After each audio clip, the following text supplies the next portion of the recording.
Last year, Millstone, Dominion, who owns Millstone, was asking for, and even, I'll be honest, at the time, I didn't understand it, and I still only vaguely understand it, but I do know that your agency oversaw some of the process of them coming to the legislature, but then also the process from there on out in terms of regulating the framework. Can you talk a little bit about what that process was, what Dominion was asking for, and then what the role of your agency is going to be from here on out, overseeing the framework of how Dominion provides energy? Sure.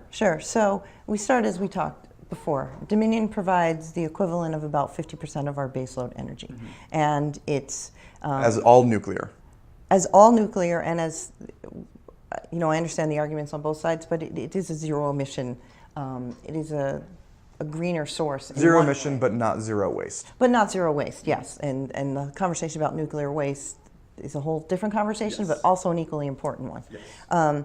So if Millstone went away tomorrow, a year, 3 years, we're in deep trouble, right? Because we can't replace it quickly. What would we do? Do we have any backup?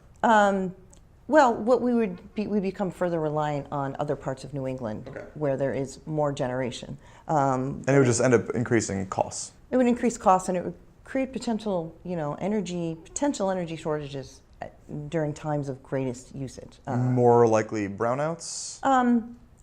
Some of the studies have shown potential for rolling brownouts. Okay. I don't want to be alarmist about it, right, because I tend to have faith in human nature, and I think we're creative, and we would find a solution. Sure. But it would be a scramble, and it would be expensive. And Connecticut would be the hardest hit, beyond a doubt, of any of the New England states. Right. So Millstone, important. Yes. But on the other hand, so what Millstone wanted is, what we've been doing in Connecticut is, when we sort of decide we want to have more like renewable energy, because renewable energy tends to be more expensive than generating electricity through natural gas, for example, or burning oil.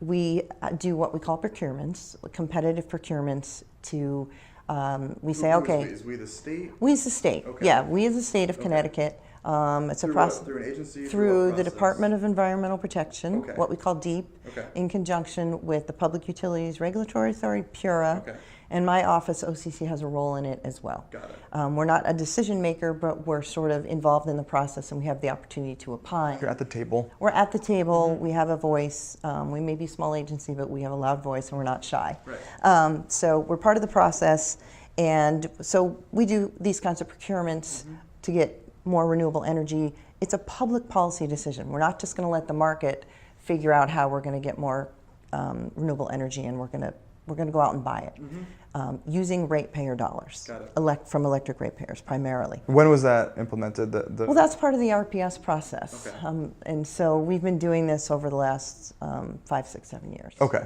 so it's still fairly recent. It's still a fairly new phenomenon, okay, and Millstone has said, listen, I'll speak for them. Yeah. Their position has been nuclear power plants around the country are closing because, with the cost of natural gas being so relatively low, the cost that they make for selling their energy has gone down. They have fixed costs, and their position has been their fixed costs are now are now above the market at times. And so, because other nuclear power plants are closing, there's a reason to pay attention to that argument. And so they wanted a procurement. They want to be part of a procurement themselves, a competitive procurement. Let us compete as a renewable resource, so we can have a long-term contract. Okay. So we have some. So that the state would be procuring directly from them the way they procure for green energy. Yes. Okay. Yes. Yeah, they would be. Although we'd end up selling it back in the market, but. Yes, we'd be providing a source of income. That's why I'm constantly confused, but go ahead. It is. It's very confusing. So I'm sorry, I was trying to make it simple. No, please, yeah. So there was a whole debate in the last year about whether we should give them the opportunity to bid on a long-term contract. The governor ended up issuing an executive order saying, we want you being DEEP, PURA, OCC, but and this is allowing Millstone to bid. This is about Millstone is owned by Dominion, Okay. so we use the names interchangeably. Who else would have been bidding on this if it had been open to a bid? In fact, there will be a procurement. Okay.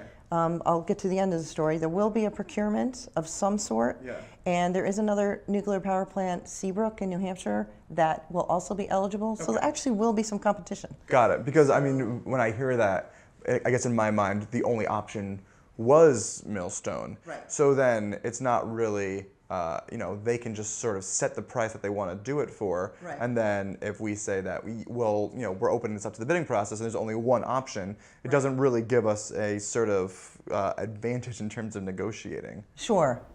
Well, here's what's going to happen after there's been a lot of back and forth. Yes. There's going to be a competitive process. Okay. There will be a procurement for a certain amount.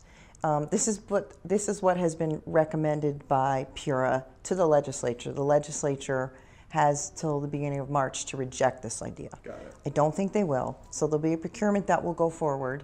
And as of now, Millstone and if potentially another nuclear power plant will submit a bid to offer us a chunk of energy at a certain price. Yep.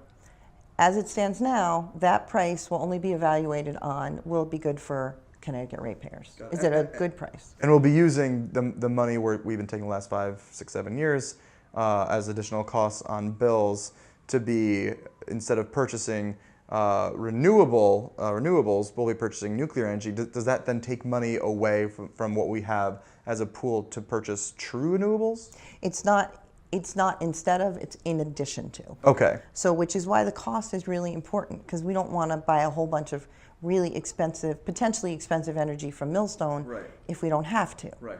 So as it stands now, it will be evaluated solely on price. Okay. However, Millstone has indicated that they have some financial difficulties, and if they can demonstrate that to the satisfaction of the folks involved in the process, in other words, you can't just say, well, we're in trouble. Show us your books to some degree. And that was my biggest point. Right. Not really knowing much of the dynamics. Right. It was, well, if your whole argument is that you're facing financial straits, I mean, we have to know. We can't just take your word for it. Right. Well, I think where we are now, we've landed in a good space. If you're not willing to show us your books, or more of your books to demonstrate you have some financial risk of closing, then we're just going to look at it as a straight procurement.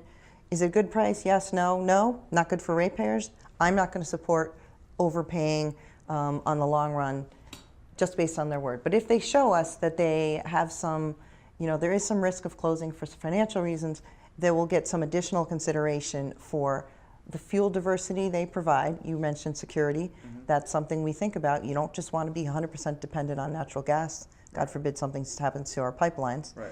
And then also the potential impacts that they have on reduction of greenhouse gases. Is there a concern that they could show you false information? Is there a concern that they aren't applying to GAP principles and then can show that they're not making nearly as much money as they actually are? Is there a concern that they give you information to lead you to make a certain estimation based on like the inability to really know what like their cash flow is and their margins are? Is how technical are the people that are going to be working on this to know what is actually happening on that? Well, if I were the ones reading the balance sheet, you should have all those concerns. Okay.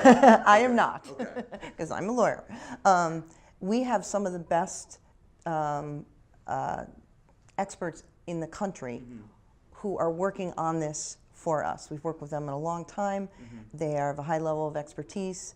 They know the right questions to ask. They know how to look at books and make sure the books and the information we're being provided is legitimate and that it says what it's supposed to say, and that the implications of that information, that's where you really need the expertise, is knowing not just here's what this situation is for Millstone, but this is what's going to happen in the market, and these are the projections. So I'm confident we have the expertise to make the best value judgments with respect to the information we're provided. And if the whole premise of undergoing this is to ensure that Millstone doesn't flounder, then isn't it almost self-defeating by allowing this New Hampshire company to be bidding as well? Because what if the New Hampshire company wins the bid? Does Millstone lose out and then fail anyway?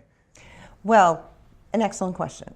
And that's assuming that Seabrook does bid. We don't know that they will. They have the opportunity to bid. Okay. It's good to have more than one for the reason you said earlier. You know, competition, you want to get the best price. On the other hand, if Millstone is demonstrating that they have these financial risks, then they will sort of get extra points on their bid because of the potential closure risk that I'm assuming another competitor would not. So they would get a little advantage that way. Got it. So, you know, in the end of the day, we want to make sure Millstone stays around, but we don't want to be overpaying to do it. Right. It's a tough line to walk, and a lot of people are really upset about it. Yes. And I get it. On both sides of the equation. Sure. When Millstone inputs a bid, and let's say they're the only ones, you don't have to accept it. You can say, no, that's way too much, it has to be lower. Yes. I mean, and if you have essentially what is that veto power, why would you even be putting it out to them to make a bid? And why wouldn't you just say, judging by how much you make and how much you spend and what your fixed costs are, why wouldn't it be just that you go to them saying that we will pay this much? Or does it work that way? Is it a negotiation? What's that process like? No, I think it's better to have a hands-off bidding process that's sort of at least somewhat open and transparent. As a consumer advocate, I'm completely about transparency and no openness of the process. To have sort of more of a negotiation behind closed doors strikes me as too much potential for someone to make the wrong decision. Okay. If you know you're competing and you got to give a good bid based on these 4 factors, and that's what you're going to be evaluated on. It's an issue for you of transparency. It's an issue of transparency and confidence in the process. Okay.